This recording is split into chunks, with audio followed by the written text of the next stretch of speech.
بسم اللہ الرحمن الرحیم نحمدہ و نصلی علی رسولہ الکریم اما بعد 15 روزہ اسلامی عقائد کورس کے دوسرے حصے کا 20واں عنوان ہے قیامت۔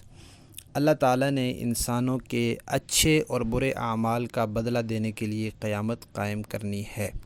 قیامت کیا ہے؟ موت آئے گی۔ ایک تو انسان کی انفرادی موت ہوتی ہے، ایک پوری دنیا کی اجتماعی موت ہے۔ اسرافیل علیہ السلام سور پھونکیں گے، دنیا کا نظام تباہ ہو جائے گا، میدان محشر میں سارے جمع ہوں گے، ترازو قائم ہوگا، حساب کتاب ہوگا، پل صراط ہوگا، حوض کوثر ہوگا، اہل ایمان کے لیے مختلف قسم کی سفارشیں ہوں گی، اور پھر اس کے بعد جنت یا دوزخ کا فیصلہ ہوگا جس میں ہمیشہ کے لیے رہنا ہوگا۔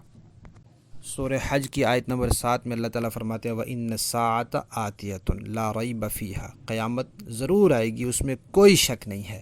اور سورہ زمر کی آیت نمبر 68 میں فرماتے ہیں ثُمَّ نُفِخَ فِيهِ أُخْرَى، اس میں سور پھونکا جائے گا دوسری مرتبہ۔ اور سورہ اعراف میں اللہ تعالیٰ آیت نمبر 8 میں فرماتے ہیں وَالْوَزْنُ يَوْمَئِذٍ الْحَقُّ، اس دن اعمال کا وزن ہوگا، یہ بات برحق ہے۔ اور بخاری شریف کے اندر روایت ہے کہ جہنم کے اوپر ایک پل قائم کیا جائے گا جسے ہم پل صراط کہتے ہیں، اور انا اعطیناک الکوثر، اللہ تعالیٰ نبی کریم صلی اللہ علیہ وسلم کو کوثر عطا فرمائی ہے، اس سے مراد حوض کوثر بھی لیا گیا ہے۔ اور سورہ آل عمران کی آیت نمبر 133 میں فرمایا ہے اعدت وجنت عرضها السماوات والارض اعدت للمتقین، جنت اللہ تعالیٰ نے تیار کر دی ہے، آسمانوں اور زمینوں جیسی اس کی چوڑائی ہے۔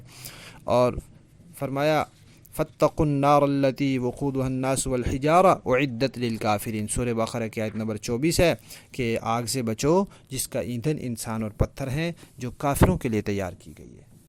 قیامت پر ایمان لانا، جنت دوزخ پر ایمان لانا، اور آخرت سے متعلق جو چیزیں یقینی ذریعے سے ثابت ہے ان سب پر ایمان لانا ضروری ہے، اور ان پر ایمان لانے والا ہی مسلمان ہے۔